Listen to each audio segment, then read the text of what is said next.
Loading current passenger manifest. Passenger ID 759, Dr. Enver Balak, age 39, occupation computer scientist. Passenger ID 760, Amari Antar, age unknown, occupation priestess of the All. Passenger ID 761, Lucas Brady, age 18, occupation recent school graduate. Excellent, we're making great time. My passengers will be happy. At this rate, we'll be in Epsilon Indi system within 48 hours. 47 hours and 17 minutes to be exact, engaging autopilot. What? I didn't ask you to do that, computer. Captain, you have been piloting the ship for 5 hours. That is half an hour past the recommended limit for continuous piloting of a Class C starship. Besides which, I understand your passengers have some concerns which need addressing. I'm a pilot, not a damn stewardess. I will return manual control once you have taken the minimum 45-minute break and dealt with the passengers. I know my limits, you dumb machine. I am sensing from your tone of voice that you are upset, Captain. Please enjoy some relaxing Mozart. Sabina, we really need to talk about this new onboard computer. Exceptional, isn't it? It's wonderful to finally add some efficiency to this operation. Not exactly. That's what we need to talk about. I think first you had better talk to Captain Cape out there and tell him not to do what he's about to do. Uh-oh. Act 1, playing stewardess. What's going on, Earthlings? Alan Waldo here. Welcome back to Space Pilgrim. This is episode 2, Epsilon Indi. So yes, this is the second game in the Space Pilgrim saga. I believe it's the second of 4, if I am correct. Yes, there's 4. There is 4, I am correct. Second of 4. So if you guys haven't already watched Space Pilgrim Episode 1 Alpha Centauri, it's a 6-part series. You can go check that out right now. It's the first part of the game. I don't know how much of the first game's context and references will be used in this second game, but I still definitely recommend watching that one first before you come and watch this one. So anyways, let's just get into this game. I really loved the first game. I was really looking forward to doing the next one in this series, so that's what we're doing now, and I'm really happy that we're here doing it. So let's just continue, shall we? I guess I'd better see if the passengers need anything, otherwise that damn computer will never give my console back. Alright, so now we've got an onboard AI that Sabina installed. So if you guys remember in the first episode, spoilers, again, if you haven't watched it yet, you don't want any spoilers, then leave now. But in the first episode, Sabina decided that she was going to hang out and stay with us. So, yeah, now we've got a co-captain or co-pilot or whatever you want to call it. And she installed a computer, an AI, an onboard AI, who's not letting us fly the ship anymore. Because apparently we've been flying for too long. This container holds my mistress. Sabina made me clear out the chocolate. Now it only holds useful and boring stuff. Takes this length of rope. You never know when you might need it. Oh, look at that. I already got something. You see that? You see how useful it is to chuck stuff? This is my co-pilot's chair. She doesn't like me messing with it. So apparently she's taken over to a certain extent, eh? Whoa, hold on there. Oh my god, what the hell are you doing? That's literally what I was going to say. Pretty much, yeah, said the same thing. What's it? Target practice, obviously. Do you have any idea how dangerous it is to fire a laser pistol on a starship? What if you miss and hit that pipe? I won't miss. Give me that weapon right now. You can have it back once I've landed. Once we've landed. Okay, sheesh. You're just as bad as my mom. So unfair. Yeah, well, you know what? Fuck you. I don't want you fucking venting us all off into space because you wanted to do target practice. You idiot. Can't believe the stupidity of some people. Hey, I'm right here.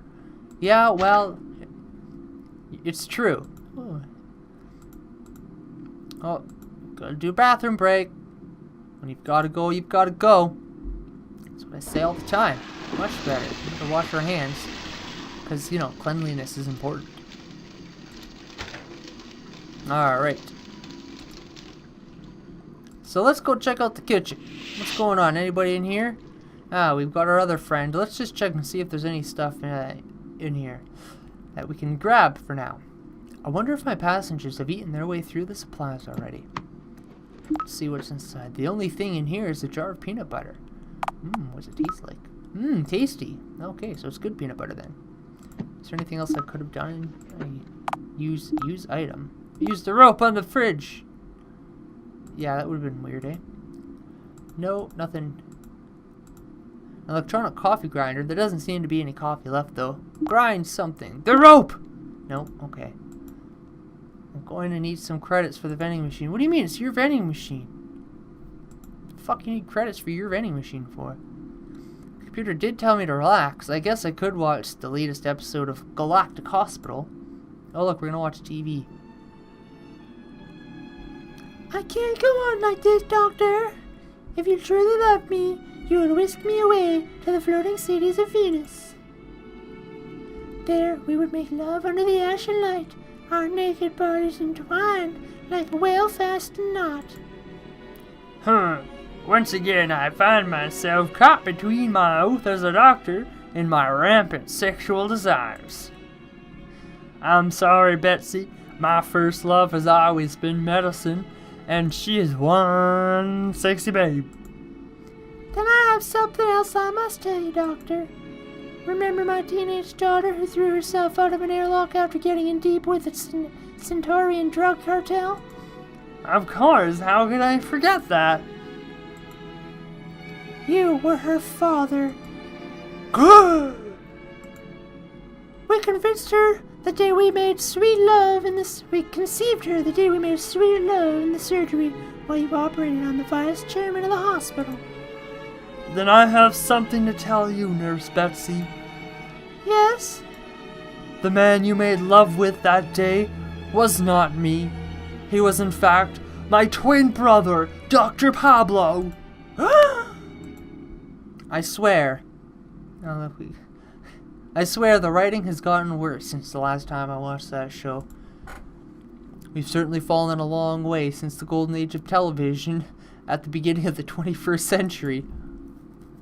Boy, those were some classic shows. It was fucking funny. Dr. Ballack! Hello, Doctor. Yes, what is it? Any chance the rest of us will be getting our dining table back anytime soon? It doesn't look likely. I'm in the middle of some very important work. Looks tired as fuck. It's your own fault not providing an appropriate workspace on your ship. What kind of vessel doesn't have a workbench? Hey, at least I loaned you my toolkit. Yes, and rather inadequate it is too. It's missing half the tools I need. Any chance of getting that back then? No, I will make do. Is there a reason you're interrupting me? Let's see, tell me about yourself. What are you doing? What exactly are you doing here? I'm working on my bunny. Your bunny, huh? You're building a rabbit? Of course not. It's an advanced type of universal artificial neural network of my own creation. Like an artificial intelligence, precisely. One that attempts to mimic the workings of the human mind, only without the shortcomings, of course. So what you're building is going to be smarter than you? That's my hope, even if it doesn't sound like an unrealistic expectation. Is there a reason you're interrupting me? Well, what else? What do you do? What field of computer science do you work in? I develop neural networks for robots with the aim of making them appear as human as possible. Oh, were you behind Walter? Did you make Walter? I don't suppose you've ever worked on mining droids? I may have done. Why? Oh, nothing important. I think we may have encountered one or two of your creations before. Alright, what else? What about your destination? Why are you traveling to Epsilon Indi? There's a robotics conference on a station orbiting planet Ioka. It will give me a chance to showcase my new work. If I can get it finished, that is. Alright, what do you know about the others? Lucas. What do you think of Lucas? Idiot child. Probably dropped on his head as a baby. Well, fuck, probably. Trying to shoot a fucking gun in the fucking moron. Or maybe that's just the way children are these days. These new virtual reality games are rotting their brains, you know. Is there, what about Amari? What do you have to say about Amari? Have you spoken to Amari at all? Yes, I have. I suppose as far as most religions go, I don't find hers to be too objectionable. There is even some truth behind it, even if it is a rather trivial truth. I don't see why an otherwise intelligent woman would choose to devote her life to it, though.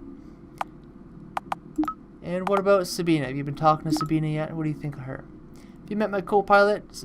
She's a scientist too.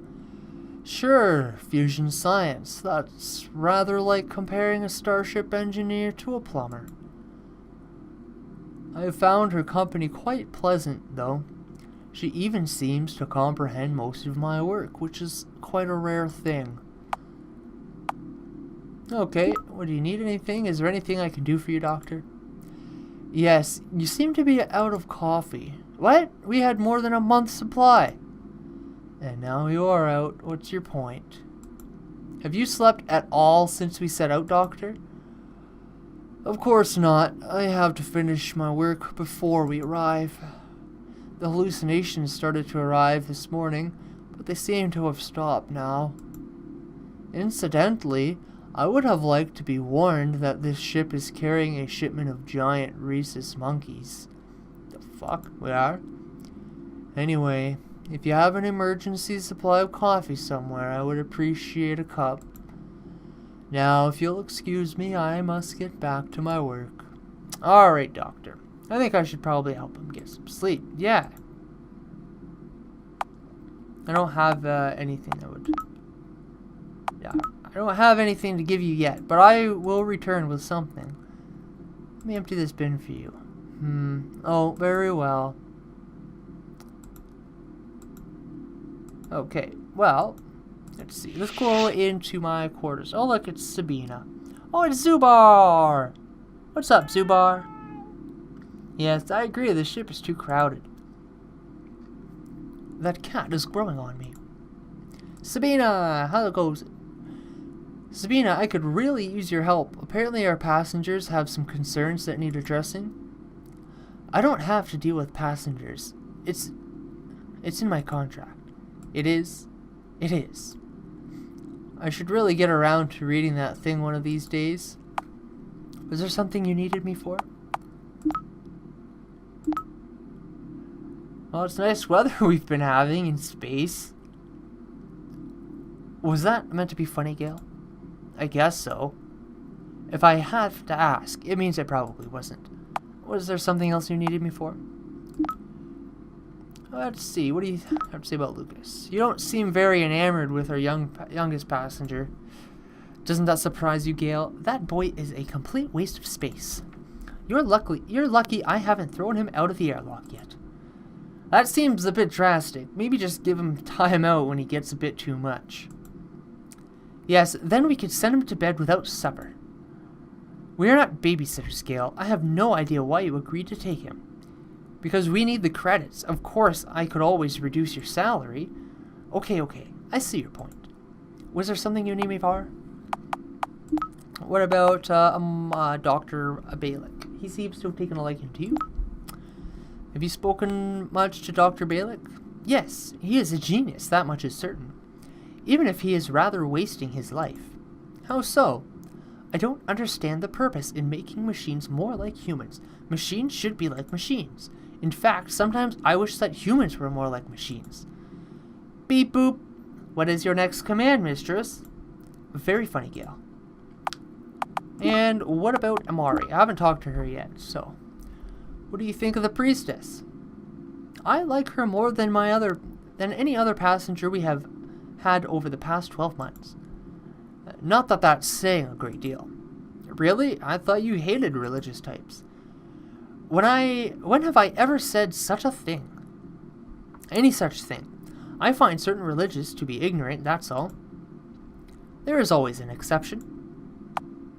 Okay. And then there's the computer, yeah. That computer is driving me crazy. I hate it. That is not logical to hate a machine, Gale. It's logical when that machine is being a bitch. Gale, it's only doing as it has been told to do. I programmed it myself. That explains a lot. Okay, well, that's all there is then. Anything in lockers? Ooh, a spacesuit. Laser pistol. Oh, okay. Oh, I got his. Oh, a pile of cash. Oh, money. Okay. So I don't need anything else from in there. Are those both the same? I just want to... Oh, I didn't want to go out yet. I wasn't done in here. I think that's just my bed.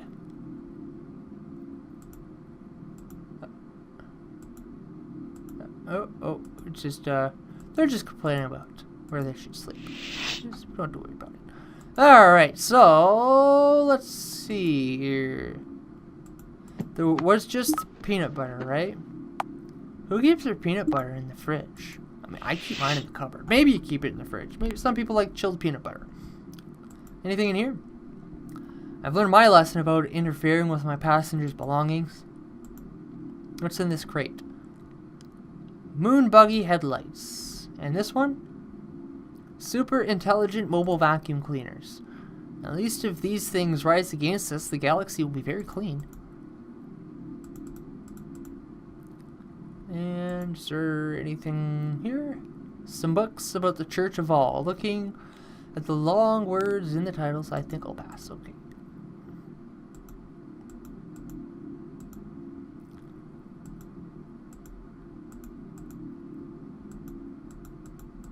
Where are you, Lucas? Where are you? Oh, it's a spoon. What's this spoon doing here? Remember when you made chocolate brownies yesterday? Yes. I usually get to lick the spoon clean. This is not what I signed up for. I'll take the spoon back to the kitchen. Thanks. Alright, so let's check out radar and comms. What do we got? Let's see. Everything looks good here. Anything fancy to do here? I don't need to use this at the moment. Okay, what about this? Hey, our teleporter's gone. Got rid of the old cargo teleporter after the incident.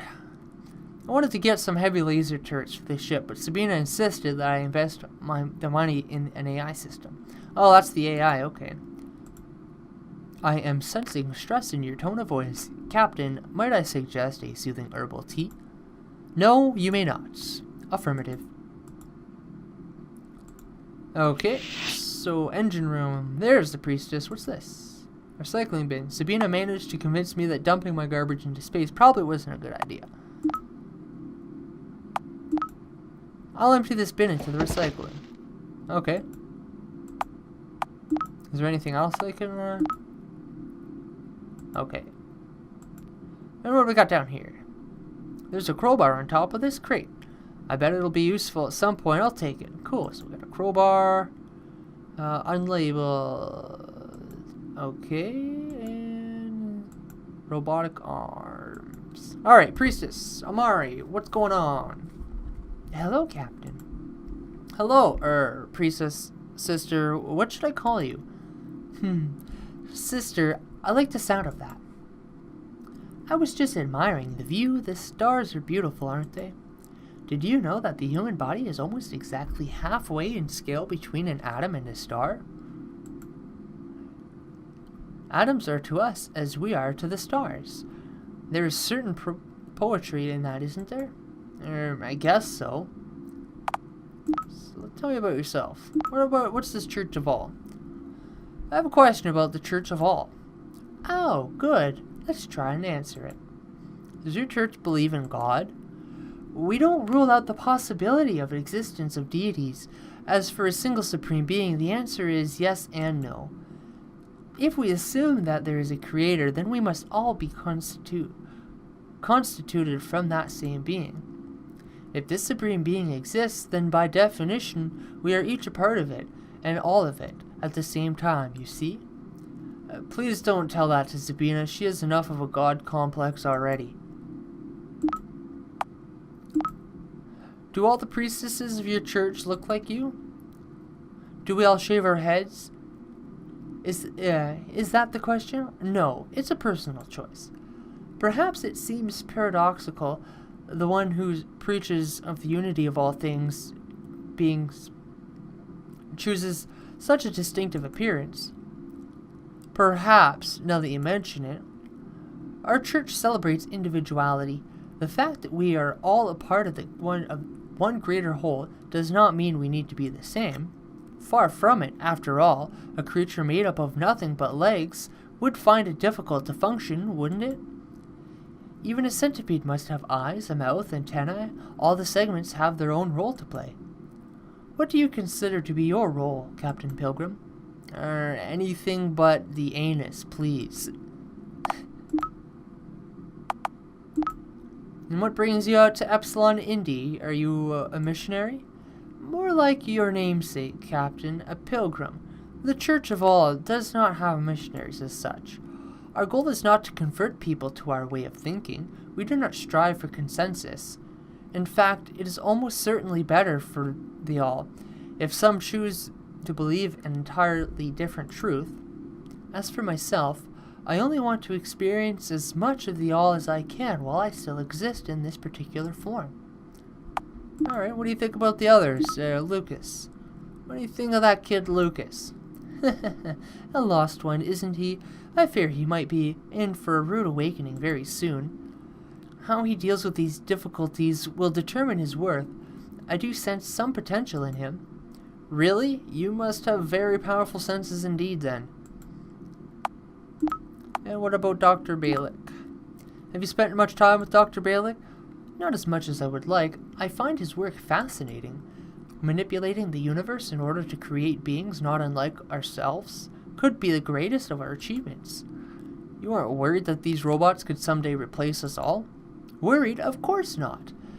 It is the inevitable that humanity will someday perish. Maybe we can at least influence our legacy. Okay, what about Sabina? Have you spoken to my co-pilot, Sabina? Oh yes, she is a believer, like myself. What? Sabina believes in the all. You didn't know? I suppose we've never really discussed it much. You learn something new every day. And do you need anything? Is there anything I can help you with, sister? Perhaps. I have been trying to send a message to the church using the communications console without success. There was some sort of a problem finding the right frequency. That thing does tend to play up sometimes. I'll take a look at it. Thank you, Captain Pilgrim. Alrighty, so that's all we have time for today. So we got to take a look at our new passengers, got to kind of find out a little bit more about them, find out what they need. So Dr. Balick, he needs something to I need to convince him to go to sleep. Lucas, I'm not sure what Lucas wants. Actually, I haven't really talked to Lucas, have I? Let's talk to Lucas before we go. Oh, aren't you a little young to be making interstellar journeys by yourself? I don't care what you or my parents think. I'm a grown man, and the law says I can do what I like. It's not exactly what the law says. You know what I mean. And, so why are you traveling to Epsilon Indi? There's a JAC Academy out there. I'm going to enroll. The Jovian Astro Law Commission? You want to be a jackal? Actually, we find the term offensive. The JAC are the lawmen of the interstellar reaches, and we deserve respect. Is it we already? You haven't even been accepted into the academy yet. Well, they will accept me My grades are good enough, and I've been dreaming about it since I was a kid. Not for very long then. Shut up. What else do you want? And the cape. What's the cape? Are you playing superheroes or something? I'm not a kid. I don't play silly games. The uniform of the JAC officers is a long gray coat. This was the closest thing I had. It suits you. Thank you. I was afraid I might look like a bit ridiculous. It definitely suits you. What do you think of the others? Dr. Bailey. What do you think of Dr. Bailey? Not much. I had lunch earlier in the kitchen, and when I sat down to eat, I moved some of his stuff to one side. He went crazy, started yelling all sorts of things at me. He's as bad as my dad used to be with his silly homemade circuits and things. People get worked up about weird stuff. And what about Amari? Have you spent much time with the priestess? No, she's a bit nutty. Half of what she says doesn't make any sense. At least my parents' church was easy to understand. God was a good guy and devil was a bad guy. Simple. I don't get all this stuff about the all and enlightenment and immortality and all that. Why do people have to complicate everything? And Sabina, what do you think? How you getting on with my co-pilot? Well, I don't want to say anything bad about your girlfriend, but... Wait, what? She's not my girlfriend. Really? Why would you even think that? I don't know. I guess the way you two bicker all the time reminds me of my parents. That's kind of funny. Alright, and what do you need? So the computer seems to think you have some sort of problem I might be able to help with. Oh, maybe. But you have to promise not to get mad. I have a bad feeling about this. What do you need? I need some help finding my mouse. Oh, for fuck's sakes. Oh, jeez. Zubar probably ate it. You better mean the retro sort that they used to attach to computers. What? No, I mean my pet mouse. You do realize I have a cat on this ship. That's why I waited until the cat was asleep before letting him out of his box. Only now I can't find him. I think he must have slipped through the floor grating. Please, give me strength. I'll do what I can to bring your mouse back. That is, if Zuber hasn't eaten it yet. Thanks, I'd appreciate it. Alright, now we know all the problems. We've talked to them all. I think I saw a way down to the floor in here, so I might check right here. It looks like that's the way I can get in down underneath it and find the mouse. So I'll try that first next episode, but we're all out of time for today, guys. Thanks so much for coming out. I'm really glad that we're on to episode 2 of Space Pilgrim. Hope you guys enjoyed the video. If you did, let me know by hitting that like button and leave a comment down below. And if you want to see more awesome gaming videos, make sure you hit that subscribe button. We have a brand new Minecraft Explorer episode every Tuesday and Thursday, and we have new gaming videos on Wednesdays and Saturdays. But anyways, that's all the time I have for today, guys. Thanks so much for coming out, and I'll see you later.